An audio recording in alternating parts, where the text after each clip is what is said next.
My name is हेत और आज हम बात करने वाले हैं डिजिटल सर्किट्स के बारे में। डिजिटल सर्किट्स कैसे काम करती है, उसे कैसे बनाया जाता है, उसके कंपोनेंट्स क्या क्या होते हैं, इस सब के बारे में हम बात करेंगे डिजिटल सर्किट्स में। फिर हम बात करेंगे एफपीजीए क्या होता है, उसका उपयोग हम कैसे कर सकते हैं, एफपीजीए को डिजिटल सर्किट्स बनाने के लिए हम कैसे उपयोग कर सकते हैं और इसका इनबिल्ट सिस्टम क्या है ये भी हम जानेंगे इसकी वीडियो में, तो बने रहिए आखिर तक। आते हैं हम अपनी पहली स्लाइड की ओर। यहाँ पर मैंने बताया है basic of digital electronics. Digital electronics का बेसिक्स मैंने यहाँ पर बताया हुआ है। यहाँ पर कुछ पॉइंट्स है जो मैंने लिखे हैं, तो इसे पढ़ लेते हैं। Digital electronics involves circuits that operate on binary signals. Digital electronics ऐसी सर्किट्स को बनाता है जो चलती है बाइनरी नंबर से, जो इनपुट में बाइनरी नंबर ले और आउटपुट में हमें बाइनरी नंबर दे, तो ऐसी सर्किट्स बनाता है digital electronics. Understanding binary numbers and their representation is fundamental to designing logic systems. Digital circuit serves as a backbone of modern electronics. अगर हम बात करें मॉडर्न इलेक्ट्रॉनिक्स की, तो मॉडर्न इलेक्ट्रॉनिक्स में ज़्यादातर उपयोग डिजिटल सर्किट्स का होता है, उसकी बैकबोन है। अगर डिजिटल सर्किट्स नहीं होंगे तो डिजिटल इलेक्ट्रॉनिक्स और मॉडर्न इलेक्ट्रॉनिक्स होगा ही नहीं। ये काफ़ी सारी ऐसी चीज़ें जो बहुत ज़रूरी चीज़ें हैं, लाइक कम्युनिकेशन, कंप्यूटेशन, हम कंप्यूटर का उपयोग करते हो, और काफ़ी सारी कंट्रोल्स को कंट्रोल करती है डिजिटल इलेक्ट्रॉनिक्स के डिजिटल सर्किट्स। सो ये मॉडर्न इलेक्ट्रॉनिक्स में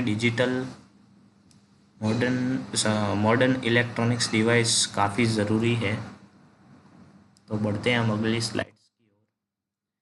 इम्पोर्टेंस ऑफ लॉजिक गेट्स। हमने जैसे कि कहा कि डिजिटल सर्किट्स बैकबोन हो चुकी है digital. Importance of logic gets, मैंने जैसे कि कहा कि इस मॉडर्न एज में हमारी मॉडर्न जो टेक्नोलॉजी है वो डिजिटल इलेक्ट्रॉनिक्स पर या फिर डिजिटल सर्किट्स के ऊपर निर्भर हो चुकी है। तो चलिए देखते हैं कि डिजिटल सर्किट्स में क्या होता है। तो डिजिटल सर्किट्स क्या होती है, इस तरह के गेट्स का कॉम्बिनेशन या फिर लॉजिकल फंक्शन होता है। इसको अगर हम आपस में जोड़ देंगे और इनपुट और आउटपुट के ब्रांचेस दिखा देंगे, तो ये हम बना लेंगे एक डिजिटल सर्किट्स को। डिजिटल सर्किट क्या होते हैं, ऐसे गेट्स का कॉम्बिनेशन होता है। यहाँ पर मैंने कुछ पॉइंट्स लिखे हैं डिजिटल गेट्स के बारे में, हम इसे भी पढ़ लेते हैं। Logic gates are the building block of digital circuit. अगर हमें कोई डिजिटल सर्किट बनानी है तो उसके बिल्डिंग ब्लॉक ही है लॉजिक गेट्स। जैसे कि हमें अपना घर बनाना होता है तो हमें ईंटें तो चाहिए ही होंगी, इसी प्रकार अगर हमें कोई डिजिटल सर्किट बनानी है तो हमें इसे बिल्डिंग ब्लॉक की तरह लॉजिक गेट्स अनिवार्य है। They perform basic logical operations such as AND, OR, and NOT. Learning how these gates combine to create complex functions is crucial for designing efficient digital system. यहाँ पर ये क्या करते हैं, ऑपरेशंस करते हैं बाइनरी नंबर्स के ऊपर। जैसे कि मैंने एंड गेट में यहाँ पर दिया 0 और यहाँ पर दिया 1, तो ये आउटपुट में हमें देगा 0। तो इसने एक ऑपरेशन किया,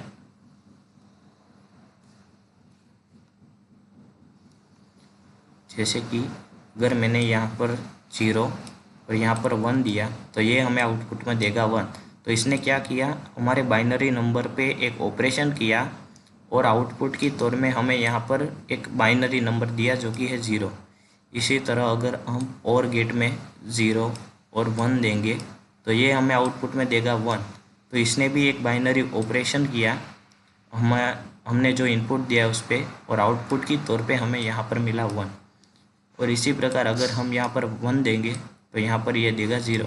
तो इसने भी एक ऑपरेशन किया छोटा सा बाइनरी नंबर के साथ, जिसकी आउटपुट की तौर पे यहाँ पर हमें मिला 0। तो ये यहाँ पर मैंने यही लिखा है कि ये एक बाइनरी नंबर पे ऑपरेशन करता है और आउटपुट की तौर पे भी हमें एक बाइनरी नंबर देता है। और अगर हम इसका कॉम्बिनेशन बनाए, जैसे कि अगर हम आगे वीडियो में फुल एडर सर्किट बनाने वाले हैं तो वहाँ पर मैं आपको बताऊँगा। चलते हैं नेक्स्ट स्लाइड की ओर। अभी यहाँ पर हम देखेंगे role of FPGA in modern circuit. अगर हम सर्किट लॉजिक गेट्स की आधार पर बना सकते हैं तो हमें FPGA का ज़रूरत क्यों पड़ा। तो यहाँ पर मैंने कुछ पॉइंट्स लिखे हैं FPGA के बारे में, ये पहले हम पढ़ लेते हैं। FPGAs जिसका फुल फॉर्म होता है field programmable gate array, allows design to configure hardware for specific tasks post manufacturing। FPGA एक टेम्पलेट है जिसमें हम एक प्रोग्राम को इरेज करके दूसरा प्रोग्राम लिखेंगे तो एक नई सर्किट बन जाएंगी। अगर हम उसको इरेज करके दूसरा कोई कोड लिखेंगे तो वो उस प्रकार की सर्किट जनरेट करके देगा। तो हमें बार बार सर्किट नहीं बनानी पड़ेगी, हम सिर्फ लिखेंगे कोड और वो उस कोड के हिसाब से एक सर्किट जनरेट करके देगा। जो हमने कोड लिखा है उसमें जो लॉजिक हमने दिया है उसी प्रकार वो सर्किट काम करेगी। तो ये हमें FPGA प्रोवाइड करता है। This flexibility makes them ideal for prototyping and applications requiring rapid iterations and changes in design। ये मैंने कहा कि जैसे कि हम एक कोड को इरेज करके हम अपना दूसरा लॉजिक कोड लिखेंगे तो वो डिज़ाइन को चेंज कर देगा सर्किट की। तो ये यही फीचर हमें देता है। इसी वजह से FPGA आज के टाइम पर बहुत यूज़ होता है इंडस्ट्री में। तो बढ़ते हैं नेक्स्ट स्लाइड्स की ओर। हिस्ट्री ऑफ FPGA डेवलपमेंट, इसकी क्या हिस्ट्री है तो यहाँ पर मैंने लिखा है FPGA has involve significantly since their inception in 1980s। 1980 में ये पहली बार इंट्रोड्यूस हुआ है और फिर ये सिग्निफिकेंटली इवॉल्व हो रहा है। Initial version focus on simple reprogrammable, जैसे कि मैंने कहा था कि ये रीप्रोग्रामेबल है, हम एक प्रोग्राम को इरेज करके दूसरा प्रोग्राम लिख सकते हैं। To design unique circuits, advancing to high performance multi functional device that can emulate tailored circuit. यहाँ पर यही लिखा हुआ है कि अगर हम एक काफ़ी वो मल्टी फंक्शनलिटी देता है हमें, यही लिखा है जो मैंने आपको बताया है।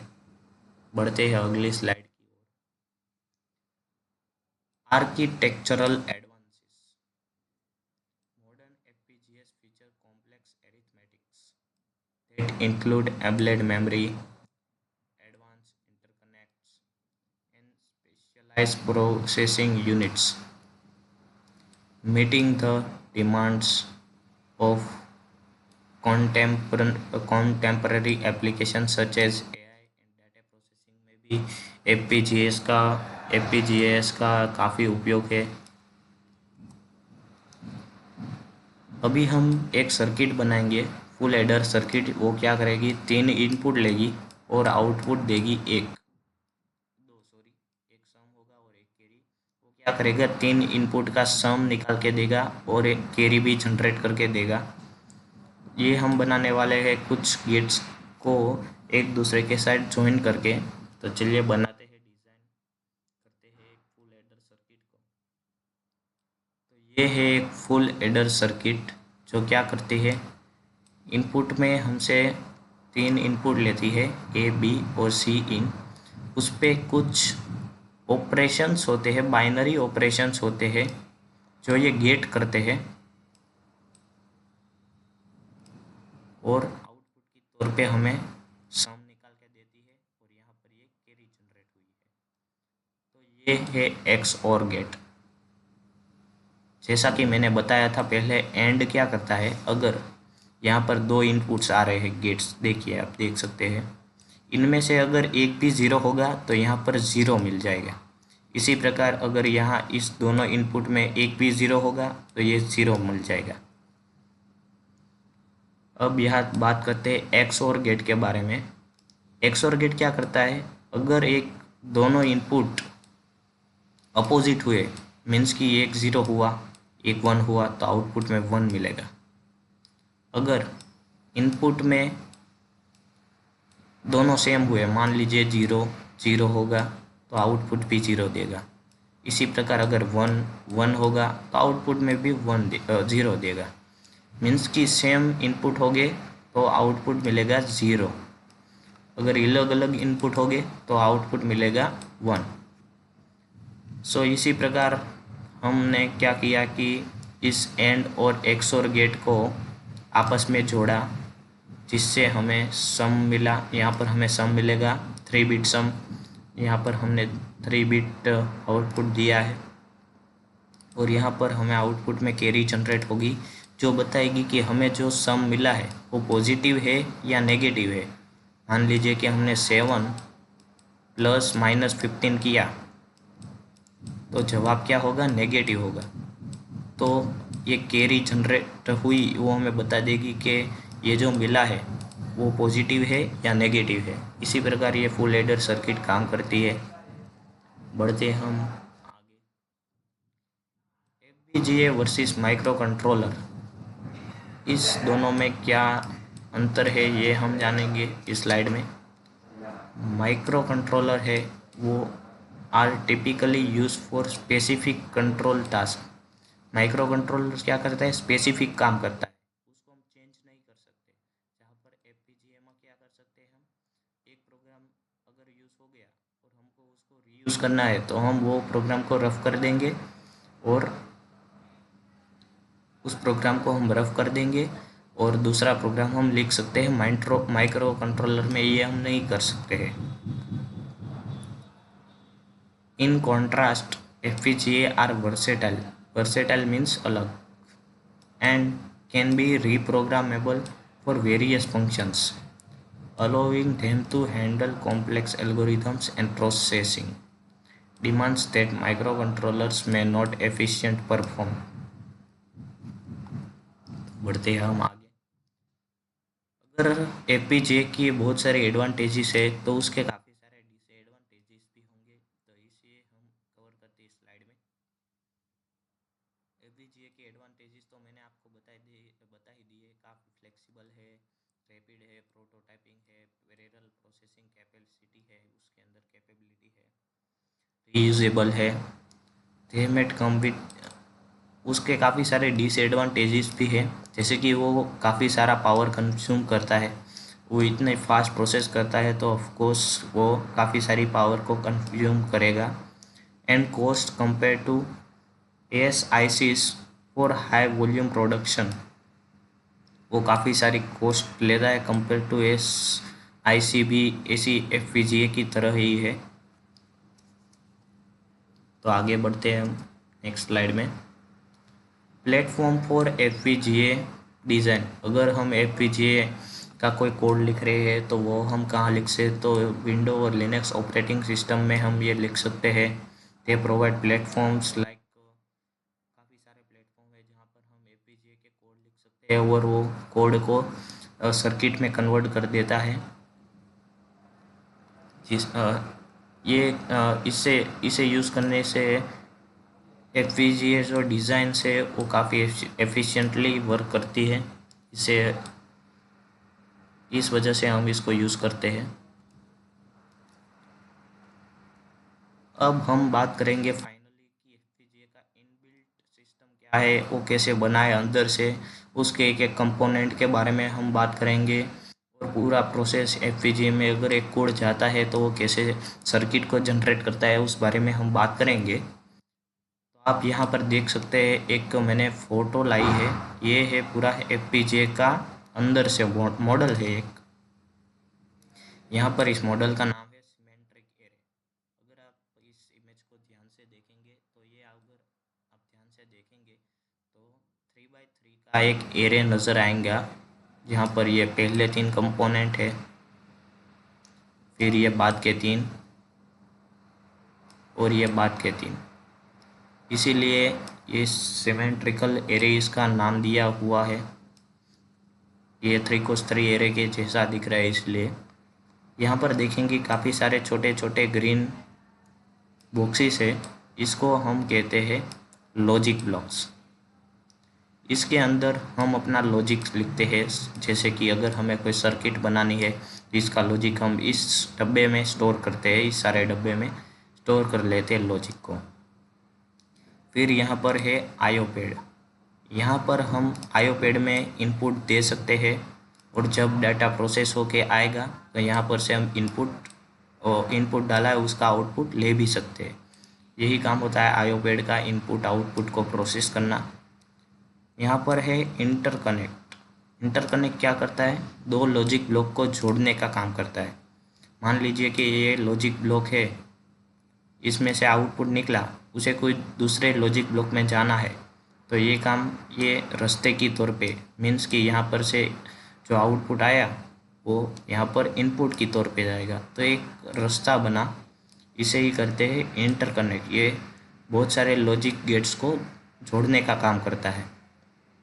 और यहाँ पर एक है स्विच ब्लॉक। स्विच ब्लॉक क्या करता है? ये जंक्शन की तरह है जहाँ पर बहुत सारे रास्ते आपस में मिल रहे हैं, आप देख सकते हैं।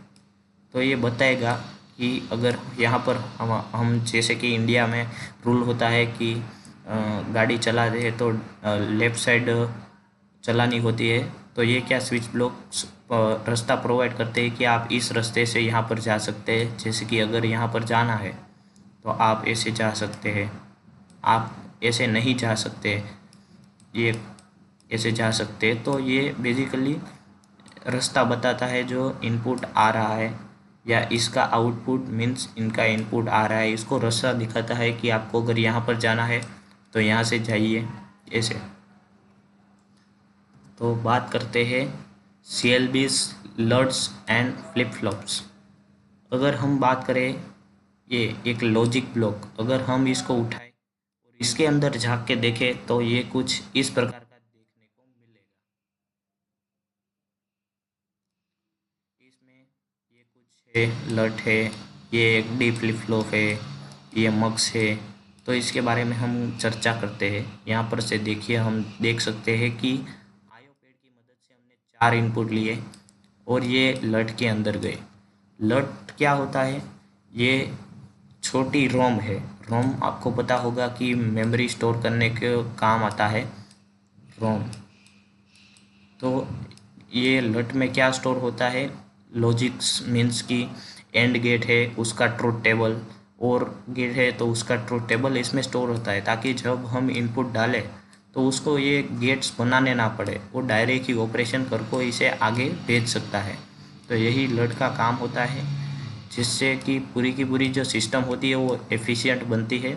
इसको ये काम, जैसे कि अगर हमें छोटा सा ऑपरेशन करना है, ए एंड बी काम करना है, तो इसको एंड गेट बनाने की ज़रूरत नहीं पड़ेगी। ये उसका ट्रूथ टेबल इसमें स्टोर होगा तो वो डायरेक्ट जवाब दे देगा। ये है डी फ्लिप फ्लॉप। अगर मान लीजिए कि यहाँ पर से जो इनपुट मिल रहा है वो हमें प्रिंट करवाना है, तो ये काम करता है डी फ्लिप फ्लॉप का, जो हमारी स्क्रीन पे इनपुट को प्रिंट करवा देगा। ये होता है मक्स, जो कि आउटपुट, अगर 2 इनपुट आ रहे हैं तो उसमें से एक इनपुट, मीन्स कि इनके 2 इनपुट में से एक को चूज़ करेगा और वो यहाँ पर आउटपुट की तौर पे हमें देगा। तो ये काम होता है flip flop, LUTs and CLBs का।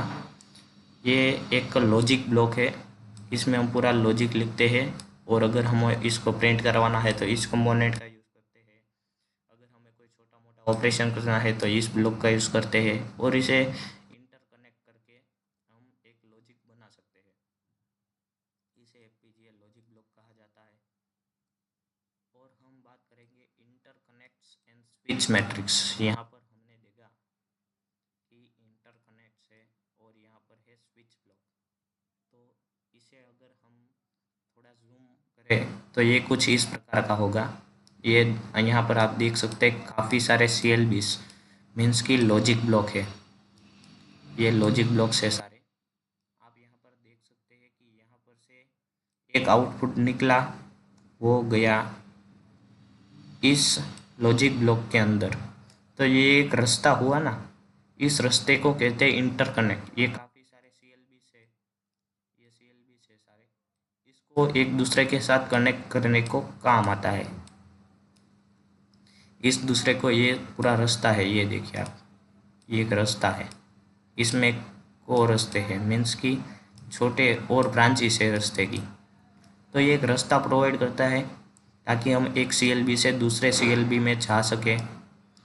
यहाँ पर है स्विच मैट्रिक्स, ये रूल बताता है कि अगर हमको इस CLB में जाना है तो आपको इसी रास्ते से जाना होगा ताकि एक डेटा दूसरे डेटा के साथ क्रैश ना हो जाए।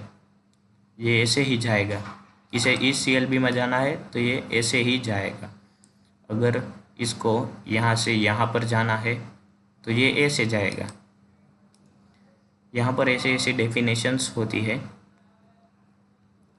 देखिए यहाँ पर आप देख सकते हैं, अगर इसको यहाँ पर जाना है तो ये ऐसे नहीं जा पाएगा, ये ऐसे नहीं जाएगा।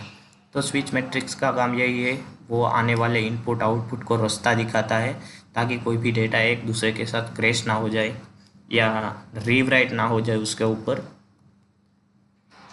सो अभी हम बात करेंगे FPGA की पूरी वर्किंग प्रोसेस, जैसे कि हम कोड लिखते हैं, फिर वो क्या क्या इटरेशन उसके ऊपर करता है जिससे कि हमें एक सर्किट मिल जाती है। तो यहाँ पर हमने बताया था लिनक्स और विंडो में हम उसका कोड लिखते हैं जिसको स्टील सोर्स कहते हैं। ये कोड जाता है सिंथेसिस के पास। सिंथेसिस क्या करता है, चेक करता है कि कोड में कोई एरर है, कोड में कोई सिंथेटिकली एरर है या नहीं। अगर नहीं होगी तो ये आगे बढ़ा देगा कोड को और इम्प्लीमेंट सेक्शन में डालेगा। इम्प्लीमेंट सेक्शन काफ़ी बड़ा है, ये देखिए ये है इम्प्लीमेंट सेक्शन। तो इसमें क्या है, वो ट्रांसलेट करेगा। हमारा कोड होगा वो कौन सा होगा, इंग्लिश टाइप होगा। जैसे कि C लैंग्वेज है तो उसमें क्या ज़्यादातर इंग्लिश होती है, वैसे ही ये कोड इंग्लिश होगा। इसको ये ट्रांसलेट करेगा, इसे बोलते हैं NGB बिल्ड भी बोलते हैं। फिर वो मैप, प्लेस और रूट नक्की करेगा। जैसे कि मैंने आपको अब यहाँ पर मैं दिखा था कि अगर मैंने इनपुट डाला इसमें तो इसको कैसे पता चलेगा कि इसके बाद मुझे इस रास्ते से होते हुए यहाँ पर जाना है, फिर मुझे यहाँ से निकल के यहाँ पर जाना है, तो इसको कैसे पता चलेगा। तो ये इस इम्प्लीमेंट सेक्शन से उसे पता चलेगा कि इसके बाद मुझे यहाँ पर, उसके बाद मुझे वहाँ पर जाना है। तो पहले पूरा मैप तैयार होगा, मैप के अंदर काफ़ी सारी प्लेसेस होंगी और उस प्लेस पर जाने का रूट होगा। तो इस तरह से ये पूरा काम करता है। फिर इम्प्लीमेंट के बाद आता है जनरेट बिट स्ट्रीम। वो हमने जो कोड लिखा है उसका पूरा रूट और वो तैयार करके वो हमें एक देगा, डिजिटल सर्किट बना के दे देगा। ये पूरा बना के दे देगा, ये हम तुम्हें ऐसे ऐसे काम करना है, मीन्स कि जिससे कि हम इनपुट दे तो हमें डिजिटल सर्किट्स के थ्रू आउटपुट मिल सके। तो यही काम होता है जनरेट बिट स्ट्रीम। और FPGA बिट स्ट्रीम मीन्स कि एंड, मीन्स कि ये एल्गोरिथम यहाँ पर एंड हो गया अभी। तो ऐसे FPGA वर्किंग प्रोसेस होता है। तो चलिए शुरुआत से हम एक बार रिकैप ले लेते हैं। तो डिजिटल सर्किट्स, जिसमें हमने पढ़ा एक फुल एडर सर्किट हमने बनाया, लॉजिक गेट्स के बारे में पढ़ा, लॉजिक गेट्स के फिर फंडामेंटल उसके क्या कौन सा गेट होता है, वो कैसे वर्क करता है, ये सब देखा। फिर हमने देखा है FPGA के बारे में, जो कैसे वर्क करता है, उसमें कोड किस तरह से लिखते हैं और पूरा वर्किंग प्रोसेस और इनबिल्ट सिस्टम पूरा देखा। और हमने देखा कि FPGA की मदद से हम डिजिटल सर्किट को कैसे जनरेट कर सकते हैं और FPGA को रीयूज़ भी कैसे कर सकते हैं। और ये हमें काफ़ी सारी फ्लेक्सिबिलिटीज़, डिसएडवांटेज, एडवांटेज, हमने सारी बातें की। आई होप आपको ये वीडियो पसंद आया होगा। Thank you. मैं एक थैंक यू की स्लाइड भी बनाई है, वो भी मैं लगा देता हूँ।